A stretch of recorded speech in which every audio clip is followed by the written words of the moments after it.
para perindu-perindu kemuliaan. Imamnya perindu kemuliaan adalah Rasulullah. Idza dakhala al-ashra, kalau Nabi sudah masuk 10 akhir bulan Ramadan, yashuddu mi'zarahu, menyincingkan lengan bajunya, maksudnya lebih giat lagi. Kalau masalah giat, semangat, Nabi selalu semangat dalam ibadah. Akan tapi terlihat volumenya dinaikkan lagi. Lebih lagi di saat masuki 10 akhir bulan Ramadan. Dan ternyata bukan sekedar beliau bangun sendiri, akan tapi wayugidu ahlahu, dan membangunkan keluarganya untuk bisa bersama-sama menghidupkan malam 10 akhir bulan Ramadan. Dalam hadis sahih, man qama ramadhana imanan wa ihtisaban ghufira lahu ma taqaddama min dhanbihi. Yang bisa menghidupkan malam Ramadan akan diampuni dosanya. Itu malam Ramadan secara umum. Man qama ramadhana imanan wa ihtisaban ghufira lahu ma taqaddama, akan diampuni dosanya yang lalu. Lebih-lebih di 10 akhir Ramadan yang Nabi giat, tentu ada sesuatu yang lebih. Baik kita diberitahu atau tidak diberitahu, Nabi adalah contoh kita. Orang yang pahalanya sudah orang yang paling kaya pahala pun ternyata semangat. Tentu ada apa-apa di balik itu semuanya. Mungkin kalau kita urusan dunia, kalau ada orang bos besar yang dia jago bisnis, ternyata membidik sebuah tempat, penting di balik itu ada sesuatu, menginginkan sebuah tempat. Tentu di balik itu ada sesuatu, yang dia sudah banyak uang. Pasti ada urusan bisnis yang besar, itu bisnis dunia. Dan Nabi adalah orang yang paling rindu pahala. Paling rindu pahala. Pahalanya paling banyak, pangkatnya paling tinggi, surganya tertinggi. Tapi pun demikian, baginda Nabi di saat memasuki 10 akhir bulan Ramadan, beliau lebih giat lagi.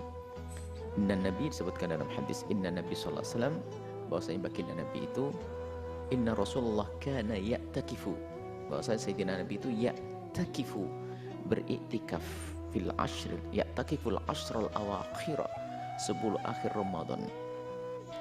Fi Ramadan. Ashr awakhir min Ramadan, 10 akhir Ramadan beriktikaf. Tsumma takafa, kemudian beriktikaf juga azwajuhu, istri-istri beliau min ba'dihi. Bisa diambil dari hadis ini bahwasanya Nabi sendiri memberi contoh iktikaf di 10 akhir bulan Ramadan. Dan tidak sampai di sini, contoh itu pun juga dihadirkan oleh keluarga Nabi, istri beliau pun juga iktikaf. Maka para wanita pun juga diperkenankan iktikaf.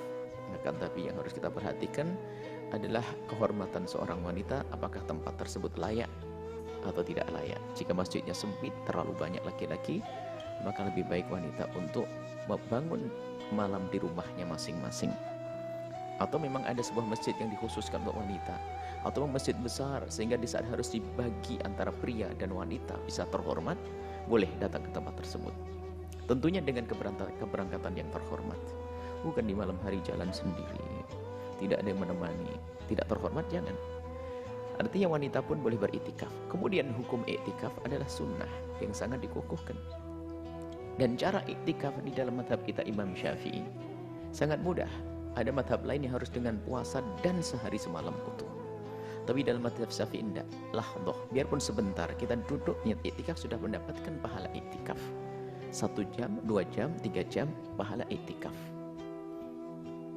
Kita mendapatkan pahala iktikaf. Sehingga bagi siapapun yang duduk di masjid, jangan lupa niat iktikaf agar double duduk kita menjadi pahala. Duduk itu nggak ada pahalanya, duduk biasa. Kecuali duduk untuk ngaji, untuk belajar, tapi duduk diem tok kalau sudah di masjid, tapi kalau niat iktikaf menjadi ibadah. Baik, ini adalah maka dari itu mari kita bersemangat di 10 akhir bulan Ramadan. Dan jangan seperti sebagian orang hanya sibuk di tanggal ganjil saja, itu salah memahami. Nabi itu 10 akhir dihidupkan semuanya, tapi kalau sudah ketemu hari ganjil, volumenya naik lagi, tambah. Seperti para kekasih-kekasih Allah, ulama-ulama yang kita ketemukan. Kita waktu berada di Hadramut sana lihat. Mereka setiap malam 10 akhir Ramadan tuh betul-betul kayak hari raya. Ibadahnya luar biasa. Cuman kalau sudah masuk tanggal ganjil itu biasanya ada plusnya. Bukan kita selain hari ganjil tidur, baru kalau tanggal 21 rame. Kalau tanggal 22 enggak, bukan begitu. Nah, sebab dalam teksnya Nabi fi ashr 10 akhir. Bukan kita pilih nanti aja 23-an, nanti 21-an, bukan begitu. Akan tapi 10 yang disebut oleh Nabi, 10 akhir semuanya. Cuman kalau sudah ketemu hari ganjil, Nabi lebih semangat lagi. Maka sebagian masjid yang biasa dengan mengambil satu saja itu susah diramaikan. Coba perhatikan. Kalau sebuah masjid yang biasa menghidupkan hanya tanggal 21 saja, misalnya Masjid Umar ini, Masjid Al-Bahjah. Kalau kita tradisikan tanggal 21 saja misalnya, setelah para jamaah kumpul tanggal 21, tanggal 23, 22 diajak, oh saya sudah kemarin, begitu. Yang biasanya tanggal 27 diajak kumpul tanggal 21 bilang, aku punya masjid tanggal 27 nanti aja. Padahal bukan begitu. Setiap malam berlomba-lomba. Kadang salah memaknai apa yang dilakukan para ulama. Misalnya di Hadramut kita menemukan tradisi yang luar biasa.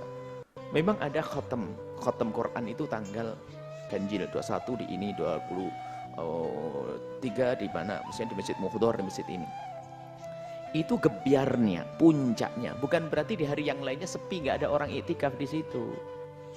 Iktikaf tetap ada, full rame. Cuman kalau sudah pas hari ganjilnya, orang banyak berbondong-bondong dari masjid-masjid kecil datang ke tempat tersebut, sehingga tampak lebih rame lagi. Jadi bukan berarti selain hari itu adalah diem, nggak ada iktikaf, nggak. Ini. Maka ayo kita budayakan, masih ada sisa waktu. Semalam kita malam 21, nanti malam 22. Maka kami himbau para tokoh dan sebagainya untuk membuat program. Ibu-ibu ya, yang haid, kebetulan ada yang haid, bikin masakan yang enak, siapkan di situ, langsung kayak jaga kayak warung gitu, jualan, biar yang itikaf nanti sahurnya ngambil ke saya, gitu saja, keluar. Jadi kemudian nyalakan lampu masjid, jangan gelap-gelap, orang mau itikaf melihat masjid mati gelap, takut nggak jadi. Beri contoh, jadi masjid itu hidup, agar orang bisa beritikaf di situ. Jangan nunggu hari tanggal 20 Nabi menyebutkan 10 akhir ini ya 10. Kalau orang tahu hitungan 1, 2, 3, 2 juga masuk dalam 10. Bukan tanggal 21 saja, bukan tanggal 23 saja. Memang berbicara tentang Lailatul Qadar, iya di hari ganjil arja, lebih diharap di hari ganjil. Tapi bisa saja di hari genap, bisa saja di hari genap, bisa. Bukan harus di hari ganjil. Itu kan pengalaman Pak Ibnu Abbas, Sayyidina Abdullah bin Abbas, pengalaman Imam Syafi'i mengatakan tanggal 21, pengalaman Sayyidina Abdullah bin Abbas tanggal 27. Itu kan pengalaman pribadi bahwa di hari itu dia menemukan sesuatu. Baru disampaikan ke yang lainnya. Bukan berarti pasti di hari itu. Lalu kita pastikan Lailatul Qadaran, yuk besok Lailatul Qadaran. Wah. Kayak sudah pasti betul. Lailatul Qadar itu disembunyikan oleh Allah. Lailatul Qadar disembunyikan oleh Allah demi kebaikan kita semuanya. Sengaja disembunyikan biar kebaikan kita, ini untuk kebaikan kita. Kalau seandainya Lailatul Qadar dikasih tahu sama Allah bahwasanya tanggal 21 tadi malam Lailatul Qadar, bingung Anda naik angkot nggak bisa, supir angkot pun berhenti masuk ke sana. Anda nggak bisa beli apapun, semuanya pergi ke masjid. Disembunyikan oleh Allah biar hidup ini jalan lancar semuanya. Yang jualan, yang angkot, yang pergi ini biar disembunyikan oleh Allah untuk kebaikan. Maka selagi disembunyikan ya ayo kita hadang saja. Bagaimana hadang setiap malam ya ketemu, misalnya di jatah dia akan lewat selama 30 hari di sini. Kalau kita menghadangnya sehari ya kemungkinan ketemu ya kecil, 1 dibanding 30. Kalau kita menghadangnya 2 hari ya kemungkinannya ya 2 dibanding 30. Tapi kalau setiap malam kita hadang ya ketemu nanti. Setiap malam kita hadang ya ketemu. Karena kita menghadang Lailatul Qadar. Ada apa dengan Lailatul Qadar? Dikatakan khairun min alfi syahr, lebih daripada 1000 bulan. Kalau kebetulan kita beramal baik pas tepat di hari itu, lihat kita seperti beramal baik 1000 bulan, selesailah urusan kita. Kemudian Allah akan memberikan kebaikan seorang hamba, akan ada perubahan dalam diri kita, hati semakin tentram, hidup semakin indah, semuanya karena apa? Dia bertemu dengan Lailatul Qadar. Makanya ini dirindukan oleh para kekasih-kekasih Allah, Lailatul Qadar. Kemudian apa yang kita lakukan di malam Lailatul Qadar? Enggak ada beda dengan hari sebelumnya, memperbanyak ibadah, membaca Al-Quran khususnya, kemudian sholat, berzikir dan seterusnya. Paling tidak begini, kalau sudah 10 akhir bulan Ramadan ya syuddu mi'zarahu, kalau Nabi menyincingkan lengan baju itu ya paling tidak kita lebih giat deh. Dan juga kita kurangi segala yang menjadikan pahala-pahala ibadah kita menjadi berkurang. Mungkin harus 10 akhir anggap saja dari Ramadan. Kalau dari Ramadan nggak bisa ya 10 akhir Ramadan deh aku offkan televisiku, offkan YouTubeku, off. Berat juga. Terus gimana? Baik, paling tidak kita buat perubahan di malam 10 akhir Ramadan ini. Kemudian ada doa khusus memang suatu ketika Siti Aisyah ditanya, Ara'aita in alimtu ay lailatul qadar ma aqulu fiha. Ya Rasulullah, kalau aku ketemu Lailatul Qadar itu doa apa yang sebaiknya aku baca? Nabi mengatakan, "Qul Allahumma innaka afuwun tuhibbul afwa fa'fu anni." Allahumma, ya Allah, innaka afuwun, sungguh engkau maha pengampun, tuhibbul afwa, senang untuk berikan pengampunan, fa'fu anni, ampunilah aku. Maka perbanyaklah di sela-sela kesibukan Anda untuk mendapatkan Lailatul Qadar di bulan Ramadan ini, ya perbanyaklah membaca doa itu, Allahumma innaka afuwun tuhibbul afwa fa'fu anni.